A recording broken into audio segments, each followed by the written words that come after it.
P. And so the PPP, that's the Paycheck Protection Program, is really critical. Applications are expected to open back up in, it says the 8th, but nobody's gotten the information, full information yet from the SBA. But we're hearing it's going to be Monday when the PPP opens back up. And that means that the banks will reopen for the Paycheck Protection Program. So details are forthcoming, but that means that you, as a business, need to get ready.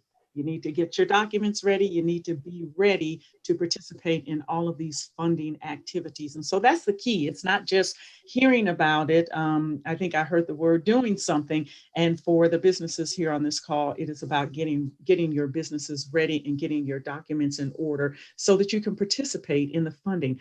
PPP is critically important to our communities because with all of these funds, we are competing with other states and other cities for funding that comes back into our community. So we have to go after this money. We have got to go after this money. And African American businesses, people of color, you have got to go after this money. It helps the community because of the low rates. It will allow businesses to survive. And the PPP is one that's basically like free money. And so, because if you get your money back by getting the forgiveness, it is like free money. And so, and we're expecting with the people that we've been able to help that most of the businesses will get at least like 80 to 100% forgiven. And so it's a really clear reason. It is free money into our communities. We have to fight for it and we have to go after it. So in terms of the stimulus package, there are a couple of things that have changed since the first one. So they're calling this stimulus package 2.0. For the PPP, you can get a second draw that is allowable. I see Gregory pumping his fist there. So that means more money for the businesses. There is no longer that risk of a tax liability. With the first round, there had been some concern that once it was forgiven, that you would be taxed on it, but that is not going to happen. So the tax has been removed. There's a 3.5 times your revenue for NACE 72. And NACE 72 is kind of a NACE code that covers entertainment and those types of restaurants and things like that. So it's a little bit more money for those types of businesses.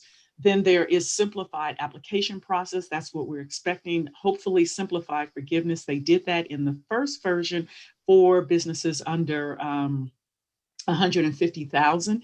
And then that EIDL advance is actually fully a grant now. If you had the PPP and the EIDL, it was very confusing last time. It's like, is it a grant? No, it now goes into the PPP. And is it anyway? It was very confusing, but now that is truly a grant. Or will be a grant going forward, not for the past rounds. The EIDL again is extended until December of this year. And there is a new advance that's going out for low income areas. And I'm sorry, the previous advance is now a grant. So sorry about that. That is the EIDL. Then there are a couple of other things that the legislature has put in there, including employer tax credits, depending on the number of employees that you have. SBA loan forgiveness has been extended up to $9,000 for additional 8 months. And there is going to be a grant for live venues. And so there's more information coming on that. So stay connected, stay part of this group. And we have some training. So as we get more information, we'll be providing that. But the key thing is to make sure that you get your documents ready and in order. So the Paycheck Protection Program is still at a low interest rate. 2 million is the cap. Remember though, in the first round, after so many large companies got it, they capped it at 150 grand, even though there were companies that were eligible for more that were not the large companies. So hopefully those businesses that are slightly larger and are able to get more money will be able to do that.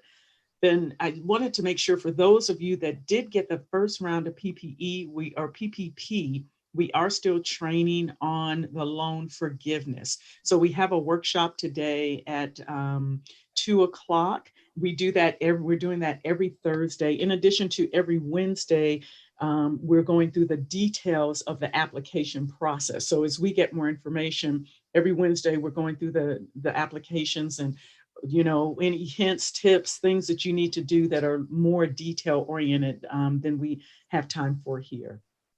Then here's the idol. So I did just check. This link is still, this website is still the same for the idol. So that's covid19relief.sba.gov.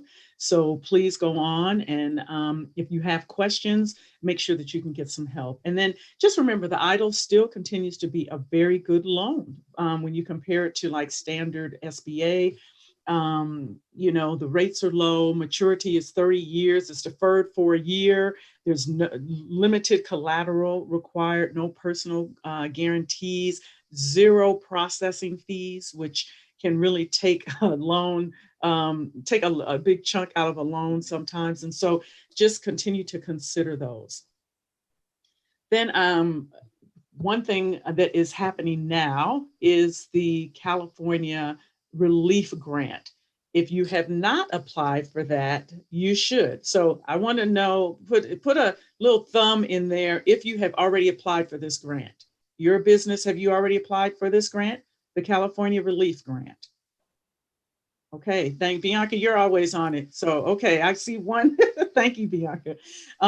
This is a grant, $5, $10, or $5, $15, and $25,000 grant. It closes on next Wednesday, the 13th. It is open for for-profit and nonprofit. We are hosting another webinar for it on Friday. You can go in, work on it. Go to the careliefgrant.com. It's not that easy to find this, so that just remember to make a note of that, and I'll put it into the chat when I am done. And make sure to apply for this grant. And there is, it's allowable. You have all these allowable expenses, but there is a component here that is set aside. It's not a set aside, but there is some priority. So it is a lottery system, but there's priority for certain zip codes. There's priority for certain types of businesses, of which many of you are on this call might qualify. So take a moment. You'll need some things on here. There's a lot of information on the website. Before you submit, though, if you have any questions, it's a great time to get them in our call tomorrow. So you have an opportunity to ask questions, and I'll put that in the chat as well. But please make sure that you apply for this grant. You cannot get the money if you are not playing. Have to play. Got to be in the game and got to put your money, put your information in there to apply. And this is a big grant. $500 million. $500 million. So, we were encouraging everybody to get the LA COVID Fund grant. That was great. The city, wonderful, and all the benefactors there. But this is $500 million. You are competing, though, with people around the state. So let's get your information in right now.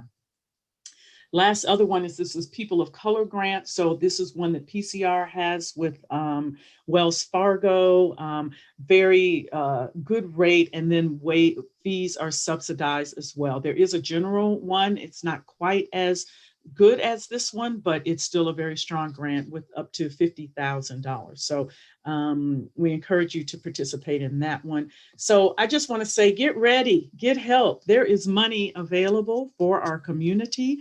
So do what you need to do to get ready. Consult your accountant and bookkeeper. Are there any bookkeepers on the line? Any accountants, bookkeepers? If you're an accountant and bookkeeper, Crystal. Put your name in the chat. Crystal, all right, Crystal. So accountants and bookkeepers, this is one of the biggest issues that our community has faced, is that people don't have their records together. So, there's all this, do I have to have my 2019? Yes, if you're a business, you got to have your 2019 taxes. And you want to have 2020 because you need to do a comparison for some of these grants. So it may help if you have your taxes ready. So we encourage you to get your taxes ready, and make sure everything is in good order. Get your financial statements ready and in good order. And for all of these documents, particularly like the PPE, the PPP, you go through the document checklist. It is online, and then we're teaching that as well on Wednesdays. But go to your document checklist and start getting your documents ready. Again, get them ready so that you can be first in line. Because if you guys remember, money ran out for the PPP. And then I heard a lot of our clients coming in saying, oh, I want the PPP. That thing closed like 2 months ago. We need to be in there early, and we need to get our applications in to get the appropriate funding. So get your paperwork organized, including your payroll, and then get your money back. Okay, when it's time to with those PPE loans. Last thing, this is some of the resources that we have upcoming. And you can find it at pcrsbdc.org/workshops. I'll put those several things in the chat. And thank you for the time. And I hope that everyone on this call are listening, and has an opportunity to apply for these funding options to help your business and get the money that's available. So thank you, guys. Thanks, Crystal. Thank you, Colette. And if you can send me over the PowerPoint, that would be fantastic. I can get it out to everyone. And in addition to that, I will be running a class on, I'm teaching a class at Vermont Slauson in 2 weeks, understanding accounting. And then I'm going to have a class that I'm going to be running called teaching you how to use Wave as an accounting software program so you can get your financials together. And then probably in the month of February, I'll be teaching a class on QuickBooks. It's a 12-week program. So for everyone to get their financials together, as Colette just said, even for the grants, you can't get past that P&L. Got to have that P&L. All righty. So our guest is here. We're excited. And so we're going to turn it over to Gregory so he can introduce her and we can get started with hearing all the great stuff from the state of California. Yeah. So good morning still, everyone, and afternoon for those on the East Coast. Please join us with, we are going to be joined with Assembly Member Sydney Kamlager.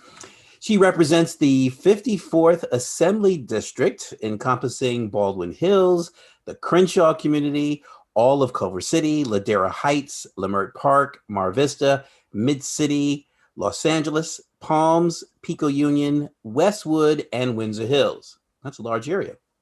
In 2020, she passed the Assembly Bill 1950, which was the most transformative probation reform legislation in the country. And it set a maximum term of 2 years for felony offenses and 1 year for misdemeanor offenses. In 2019, she was able to guide 6 of her 8 bills into law. Very good. As chair of the Select Committee on Incarcerated Women, Kamlager is focused on reviewing and reforming policies to support the health, dignity, and rehabilitation of women in prison. She also sits on the Assembly Public Safety Committee and the Speaker Rendon's Select Committee on Police Reform. She also serves on Governor Newsom's Penal Code Revision Committee. She was born and raised in Chicago, Chi-Town, and she moved to Los Angeles and attended the University of Southern California, where she got her bachelor's degree in political science, and she joined Zeta Phi Beta sorority. Yeah, I'm an alpha. She earned her master's degree in arts management and public policy from Carnegie Mellon University in Pittsburgh. So please join us in welcoming Assembly Member Sydney Kamlager. Thank you so much. Thank you. Thank you, Colette. Happy New Year to you all. And Gregory, I know all about 8xA. My husband, Mr. Dove, is a proud member, so I get a lot of black and gold love at home. Happy New Year to you all. It was great for me to hear the earlier conversation because you are sharing important information about what is coming out over the state, and if we could replicate this across all of the counties and districts in the state where Black folks have businesses and are represented, I would probably be able to sleep much better at night. I also want to recognize a shout out to anybody from the Midwest. My grandmother's people came from East St. Louis, so Woo woo! hello, hello, hello. So happy 2021. Yesterday was crazy. It's unfortunate that that was what took up all of the mind space for folks, instead of allowing us to have a little more time to celebrate and recognize the ferociousness that is Stacey Abrams and how she was able to really deliver Georgia to us so that we could reclaim the Senate and our sanity as we move into 2021. And one of the reasons why that is incredibly important is because the disastrous effect that COVID has had on all communities, but especially communities of color and Black communities, has been a result of either the lack of coordination coming out of the federal administration, or the intentional coordination that was used to leave us out by the federal administration. I think there's I'm really curious as to why 95% of the PPP money went to non-Black businesses. You can't tell me that that was just an oversight. And so it's one of the reasons why it was so important for Georgia to swing our way, is so that at least we know we have a friend. And for any AKAs on this call, you better call the new vice president-elect and remind her that it's important that we're focusing on COVID and the public health catastrophe that it has brought, but it is equally important that we talk about COVID from an economic standpoint and look at how disastrous it has been to small businesses, especially small businesses of color. So last year, we had a very strange legislative session. We came to the Capitol with the focus being on housing and homelessness, and it quickly shifted to COVID and how to deal with this pandemic. We are still sort of dealing with it because now we have a vaccine, but we also have a surge in numbers, especially in Los Angeles County, which seems to be the epicenter of this. Last year, we went up, I recall, in March, and we approved a $1.2 billion allocation to the governor around COVID. Most of it was dedicated to health and human services resources that we needed. And quickly they realized that we were also going to have to provide support to small businesses. So as a result, there were 2 relief programs that the state created. You mentioned one of them with the COVID relief grant, where the state allocated $500 million, which would offer up to $25,000 to small businesses and nonprofits. There was also the Main Street tax credit that was passed last year that would provide up to $100,000 of relief to small businesses through a hiring credit, and you can request the credit on the Tax and Fee Administration's website up until January 15th, which I think is about maybe a week and a half away. That website is cdtfa.ca.gov. And we will also, I can put that in the chat for you. I did not know that Senator Warnock is an alpha, but I'm sure my husband knows. So thank you, Gregory, for that update. The other thing that we did last year was allocate $50 million to the iBank, which is essentially the state's bank. And so for those small businesses and nonprofits that were unable to access or ineligible for PPP funding or did not get it, you could apply to the iBank, which is a non-traditional lending institution that's really sort of subsidized and run by the state government. And we allocated $50 million into that pot for COVID relief. And you go to their website, which is ibank.ca.gov, to access that funding. We'd work to share that information with our chambers, with our ethnic chambers, and with those community groups that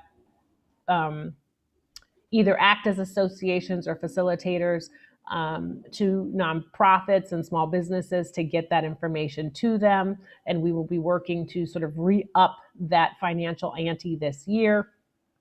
Lastly, the governor has stated that he is pledging, I think it's $4.5 billion for equitable recovery for California's businesses in this 2021 budget. We are expected to go back up to Sacramento January 11th. I think the goal is to vote on a number of these budget items so that we can get money out as quickly as possible to small businesses across the state. My expectation is that before the end of the month, we will be voting on an extension of our eviction moratorium bill, that we will be looking at funding to support rent and landlord relief, and that we will be working to approve this budget request so that we can get $25,000 grants out to small businesses for this equitable recovery. I think it has been, I can't even tell you all the words that are in my head about how we have had to brave 2020 and how Black and brown communities have sort of been thrown under the bus with whatever sort of topic you want to raise.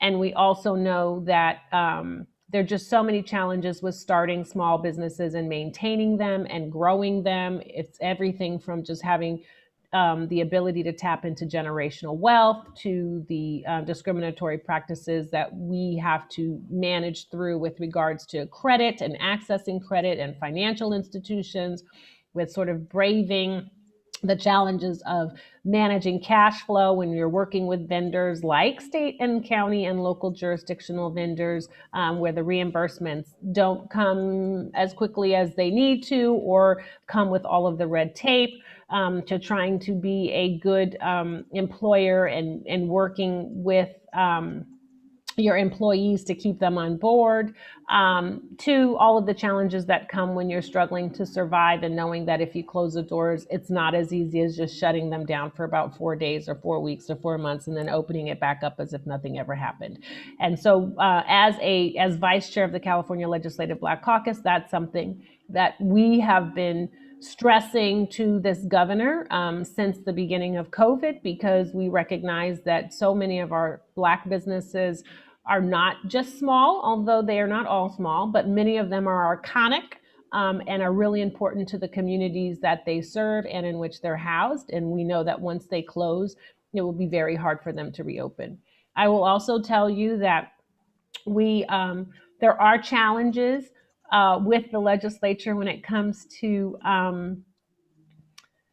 I guess, tensions might be too strong a word, but tensions between business and labor, but really a misunderstanding of regulations and the burdens that some regulations offer to small and micro businesses. And as we're trying to make sure that we're creating a more equitable California, also recognizing that some of the requirements that we place on businesses disproportionately impact small businesses, folks that may not have HR support or in-house HR support or even in-house legal support.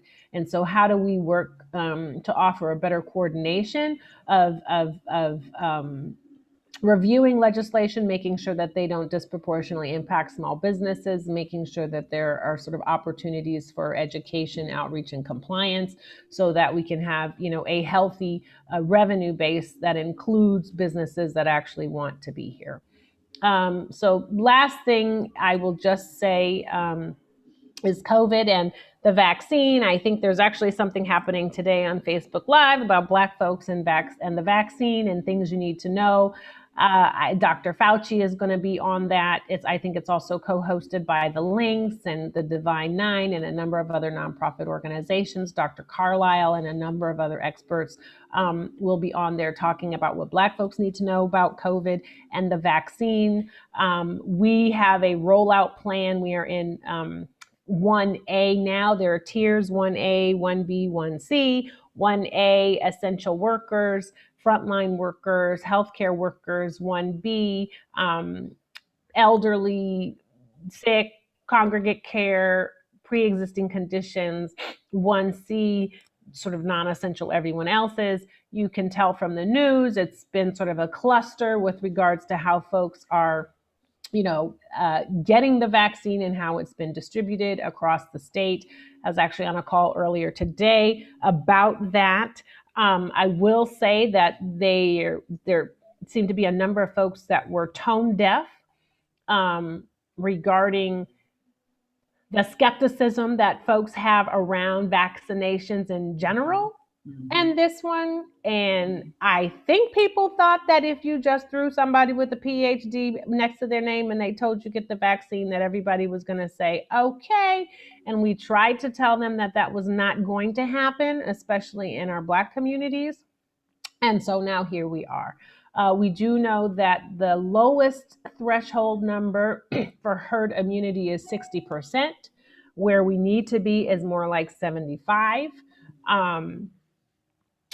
We need to figure out how to get there without sort of forcing folks who just need a little more information.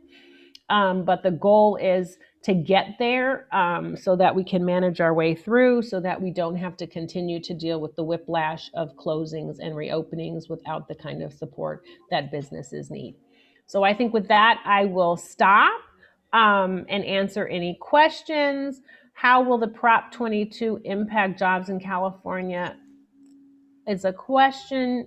I actually forgot what Prop 22 was. There were so many propositions on the ballot. Gregory, which one was that? Dialysis? Uber? That's the Uber one. That's the Uber and DoorDash and the contractors, the gig. Yes. So that one didn't pass. So I will tell you that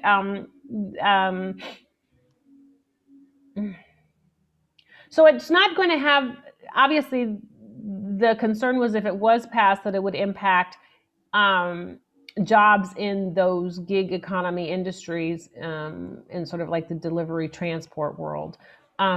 It didn't pass. And so actually now I think the discussion is using it did pass. No, it did not pass.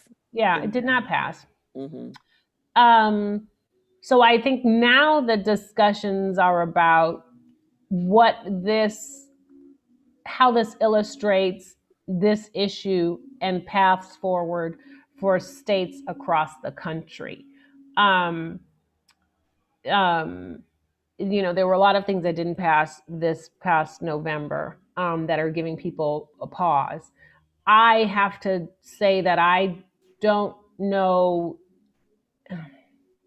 especially in light of what we're facing with sort of reopenings and COVID and schools and learning and distance learning, if this will rise up to a priority one when we return back to the legislature.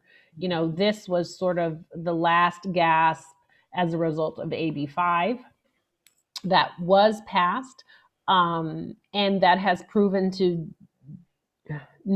be as problematic as folks said it was going to be during those discussions.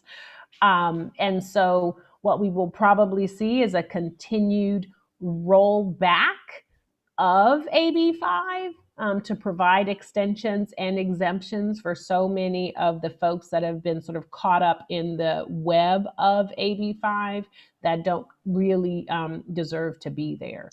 So I hope that answered your question, but we're not anticipating that it will impact any jobs because it didn't pass. I think the larger issue is just if folks are able to stay in business. I guess also a number of those companies, especially because that's about them changing their whole business model, and then of course putting millions of people back out on the street with no jobs, because at this point that is how they're making a living. I have noticed that there's been an increase in prices so that they can absorb the cost of having to pay payroll taxes and so forth and so on. But I am happy to hear that anyone else that works as an independent contractor, that's truly an independent contractor, are not going to get caught up in the murk of the AB 5, because it was pretty broad a broad spectrum. Assemblywoman, my question is on the unemployment, the EDD. We talked about the CARES Act and so forth, but there are a number of individuals that their benefits discontinued as of December 26th, and I'm not quite sure what's going on at the EDD from the state level, but there's a lot of stuff going on there, and in addition to all of the fraud that took place, and everybody's caught up into that as well. So how do we move forward? When are the benefits going to start back again? And I guess the federal piece of it as well. And do they have to re-register in order to get that? So we actually I was on a call last night with EDD, and I didn't even need to turn on the heat in the house. It was so hot on the Zoom. To say that it's a hot mess is actually an understatement. Where to begin? So we were granted an approval for $4.5 billion towards the end of the year to allow us to offer extended benefits to those who had seen their UI benefits exhausted. And that was for an additional $300 a week supplemental. We are probably going to go back. I think everyone was sort of waiting for the Biden administration to get certified and to have them come on so that we'll have some better allies with us while we're negotiating new stimulus packages that actually give support to states and counties. So this last round actually, because Trump doesn't like states and counties or doesn't like states that don't like him or whatever, none of the money was going to the states and to the counties. And so that's obviously funding that the state would have been able to use to even grant more or extended UI benefits. We have partnered the state, but I guess I am part of the but the governor manages unemployment and EDD. They entered into an agreement with Bank of America, and it's dramas with these debit cards that have been loaded and then frozen with hacking and fraud. So I don't even want to get on my soapbox about that. They have been asked by the legislature to fix some of the BS that is happening through EDD because they are asking folks to re-register. And so we're actually like managing caseload for EDD in my office because they are so slow, and folks who have already gone through the Me ID and have their information in the system shouldn't be asked to re-register. And yet in many instances, that is what is happening. They did not know that was happening. We had to tell them that is happening. So they are working to fix it. They also are working to address the dramas that are happening with B of A. That contract is expected to expire, I think, at the end of the month. And they're getting a lot of pushback, including from me, about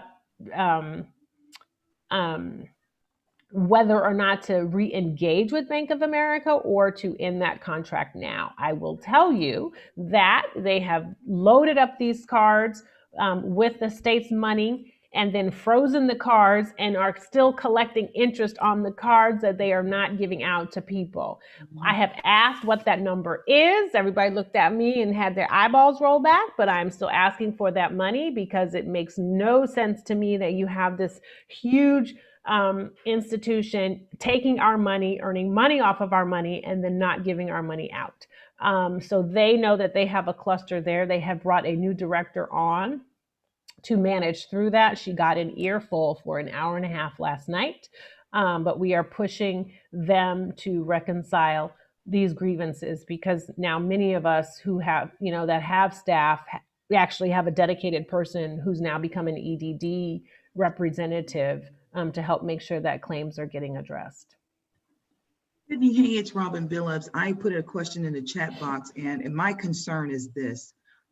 We keep hearing about supplier diversity and compliance needed to diversify the supply chain with these major corporations, even with the government. And we always hear about what the small business can do, what they need to do, what they need to make sure that they have, blah, blah, blah, blah, blah, blah. My contention is, instead of hosting these how to do business with XYZ company, why couldn't XYZ host a event to help these small businesses understand their process better, focused on procurement in particular? And so my question is, how can we support you?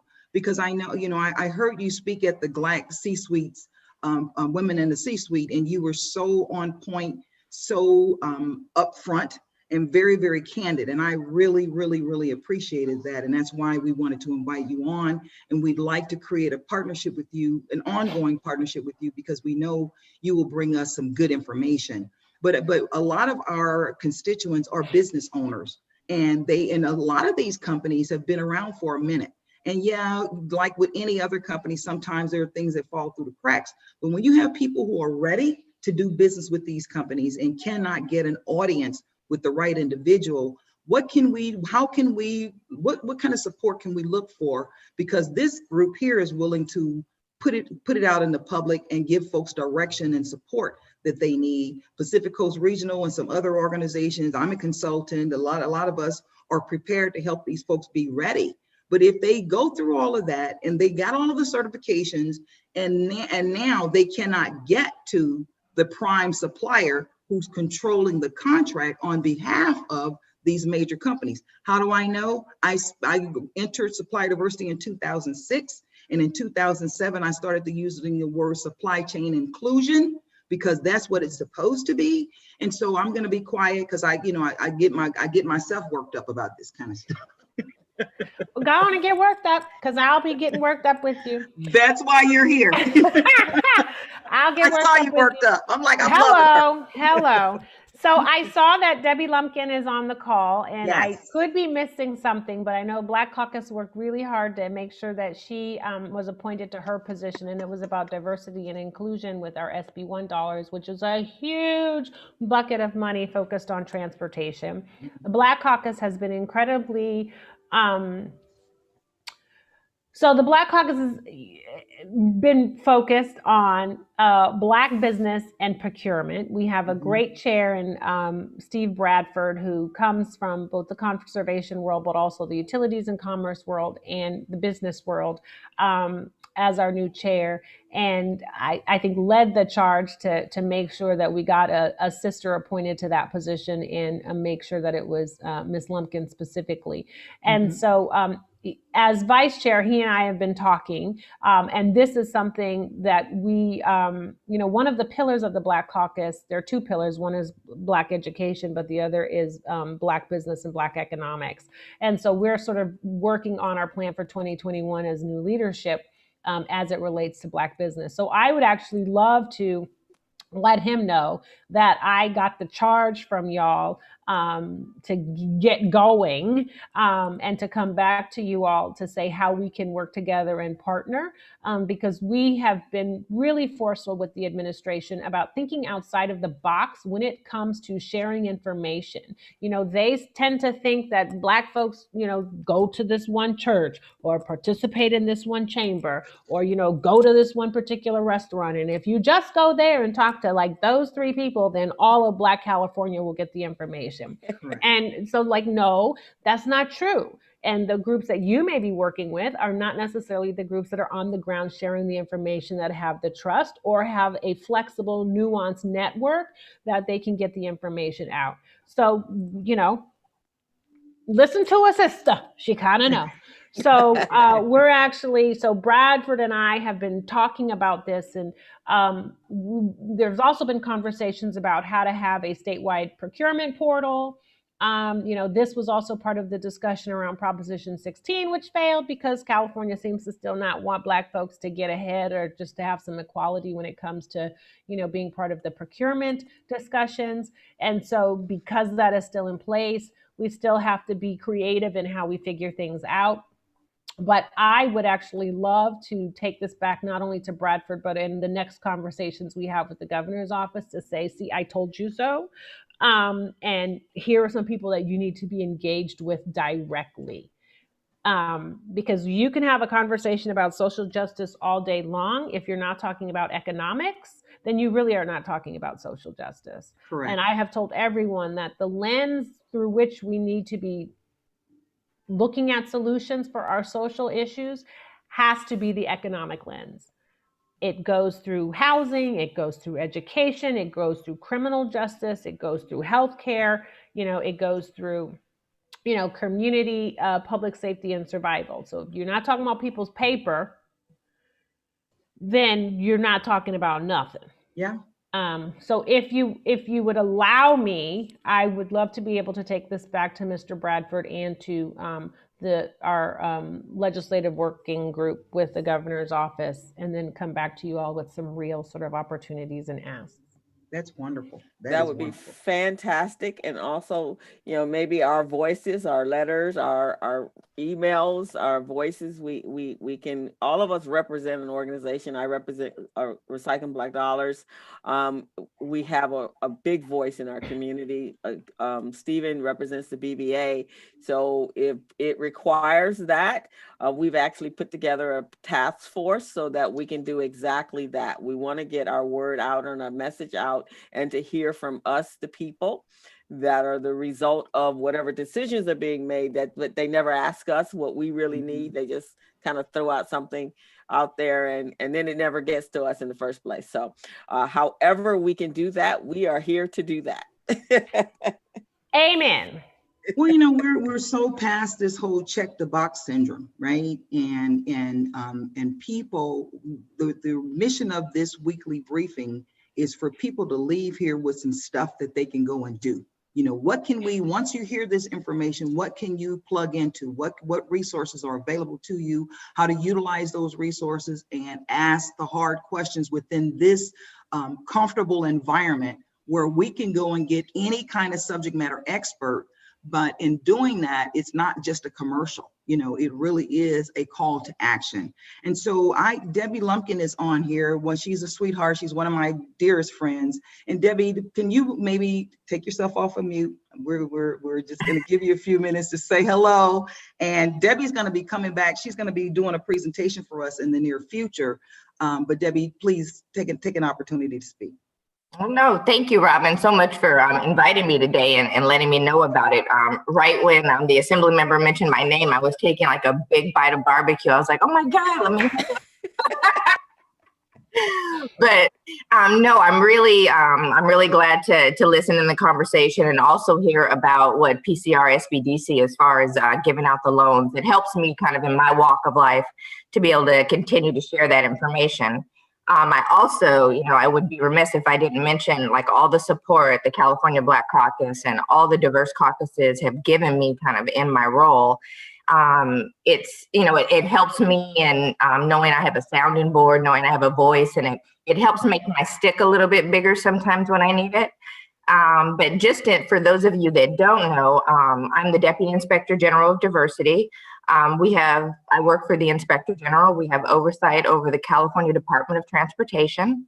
Kind of the shortest way to explain my role is that I have oversight over racial equity in hiring and contracting at the California Department of Transportation. So kind of just to give you just a quick snapshot of kind of what's going on in that role, and especially with transportation and the SB1 dollars that have been going out and the projects that are going on. I'm going on, I think, my third year in the role. And I would say at about the second year is where I started to see major transformational changes. And, as you know, when there's leadership changes or strong leadership that truly understands the issues of equality and equity, and also having some maybe personal experience with it, it's really helped to kind of help move the needle. So the organization has put in motion a lot of equality and equity efforts and teams, and it really helps to enhance me being able to do my job. It's turned into where I do a lot of advising and consulting, and I make sure they understand the voice of the community. So that's why I like to participate too in seminars like this, so that I can go back and give them the information of where the issues are. So I'm not saying that everything's perfect there, but there has been, I think, tremendous movement since the major leadership changes as far as the head of Caltrans. And we also have a pretty much new leadership team in the Office of Civil Rights. They also brought on this year, well, 2020, they brought on a new female that's in charge of their equal opportunity department.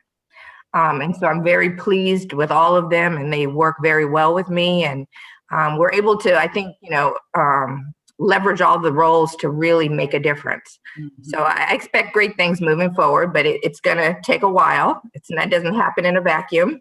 But just to something else that was mentioned earlier, and I'm the co-chair for the One LA initiative. And it's something that as soon as I heard about it, it's just like such a no-brainer. I've been a business owner myself. I've been in the supplier diversity space since 2009. And there's so many opportunities, so many certifications, so many rules, depends on the funding source. And, now that I'm even more deep in this public sector, there's so many contracting laws. I mean, there's a state contracting law, then you have the federal programs, the state programs, the money gets mixed, this happens, the review boards. I mean, it's a lot. So as much as all that can be centralized, makes it easier for the businesses as far as from a knowledge base and just from a time perspective. And so, one of the big things that the LA Chamber, as part of the One LA initiative, is that single platform, that single database.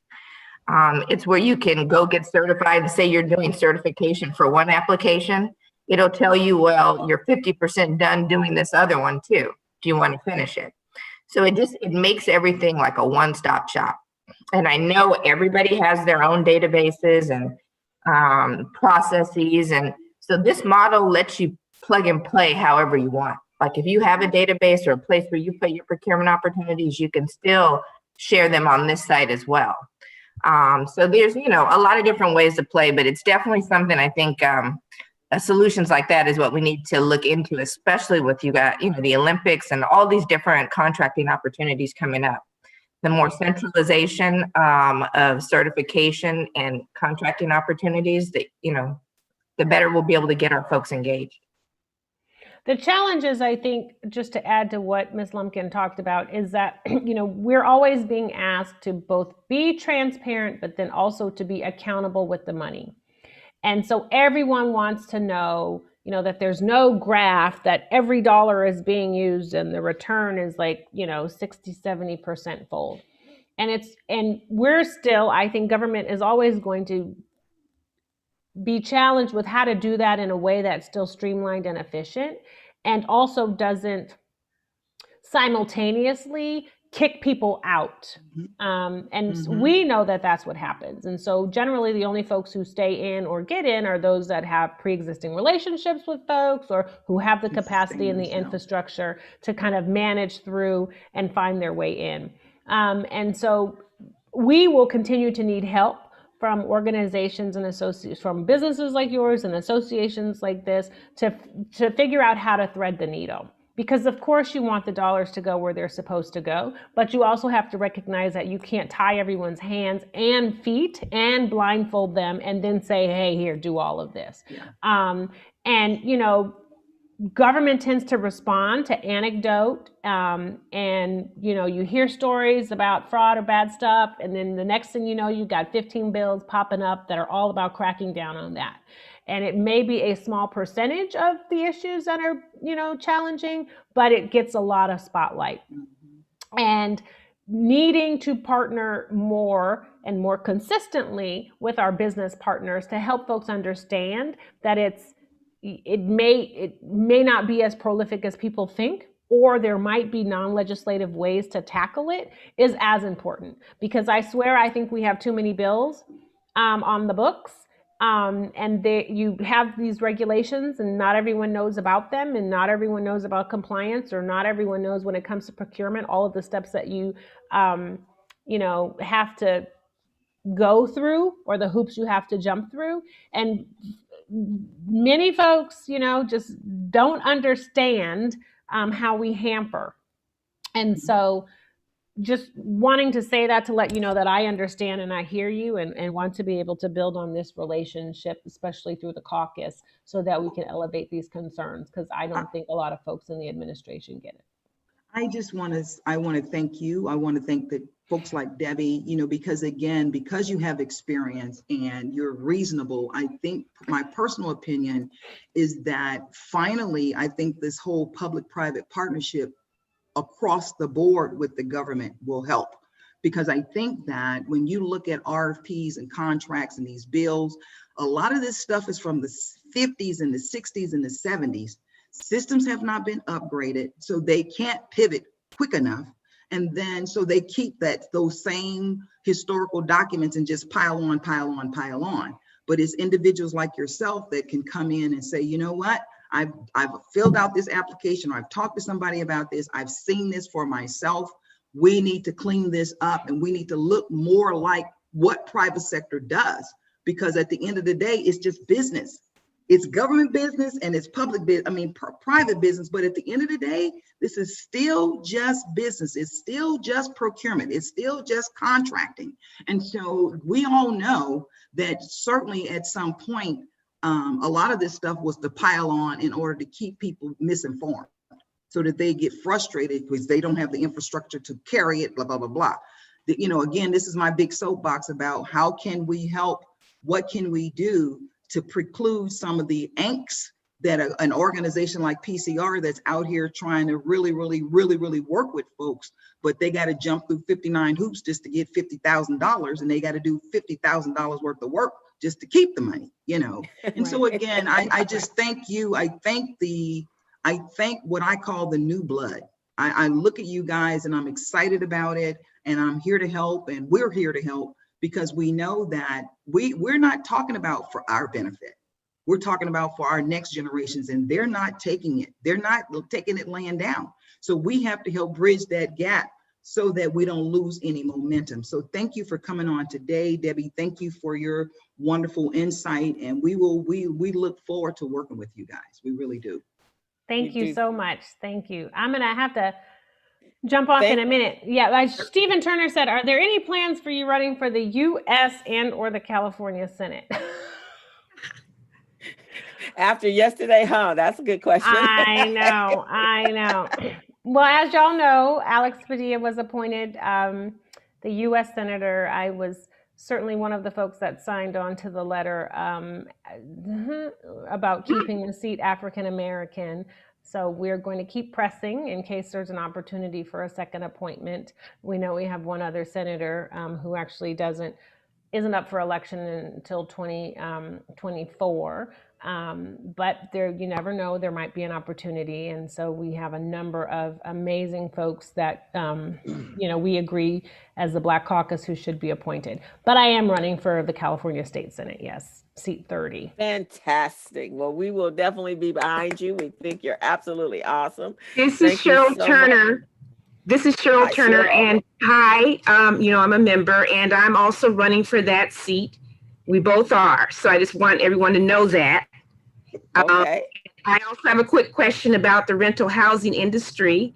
As you know, I have a great deal of concern about the small mom and pop, mostly Black and brown owners, trying to maintain their investments. That's bizarre. When I come back in, I can see you, and then it freaks me out because then I turn to my chair. I'm sorry, as I said, I'm juggling two different. The whole screen. I'm juggling two different Zooms, but what are the plans for helping small rental owners to pay their mortgages when the state has put a moratorium on their ability to collect rent, which they need to pay those mortgages and other bills? So AB 3088 was a bill that was passed last year, which was the eviction moratorium bill that was to both support tenants and also homeowners and small mom and pop landlords. It's very hard for the state to negotiate sort of federal banking requirements and regulations, although we have done a lot to connect with Congresswoman Maxine Waters, who chairs the Banking and Finance Committee on the federal side. But in that bill, there were agreements around having banking institutions working in concert with folks around sort of forbearance workarounds so that that didn't happen right in processes. And so AB 15 and AB 16 have been authored that would also extend the eviction moratorium. And I've also signed on to a $5 billion request for renter and small mom and pop landlord relief, because we know that, if tenants can't pay the rent, that means that landlords can't pay the mortgage. And if that happens, then everybody is out. And so there's a concerted effort by both the legislature and I believe the governor to make sure that we can support both of those groups because they are inextricably tied. Okay. Well, thank you so much. Thank you, guys. All right. Thank you, everyone. Before everyone, we do appreciate everyone that is following on us, that attend, that come out every week to week, and we so appreciate your support. Also, Recycling Black Dollars. I think I've mentioned to everyone we are taking our resource guide digital, and so we are going to have a listing on the digital platform of every Black business in the greater Los Angeles and the outskirts of Los Angeles. So there is a link in the chat. Please go on there and complete that and complete your information. And in addition, that's just a link, that's just a listing in the guide, but we would love to have you advertise your business in the guide. We have a $200 special membership combo offer right now that will give you a half a page ad in the resource guide, the print copy, and as well as an interactive link on the digital platform. We want to make sure that I get calls and emails regularly on how do I find a plumber? How do I find this? Where do I find this? Where do I find that? And can you recommend someone? I can't recommend them if I don't know they exist. So share that with everyone that you know that's a business owner. We really, truly want to support our Black businesses. It's imperative in the place that we are right now, that even if we're not in our brick and mortars, we have to be able to support our own community in order to keep us economically sound. So I would appreciate if you share that with everyone. And if you're interested in getting the $200 membership, a special membership and ad combo, you can go to our website, which is rbdmedia.org. And you can sign up there. You can get the specifications. Just reach out to me on what your ad size needs to be. But we can't support you if we don't know you don't exist. But we truly want everyone. The listing is completely free. And this is an effort between the Los Angeles Urban League and Recycling Black Dollars. We believe in collaboration, so we can do more when we work together. So I want to thank everyone for coming out, and fantastic information from Assembly Member Sydney. Thank you, Jamie, for helping us coordinate that. Thank you, Debbie, for participating. Thank you, Cheryl.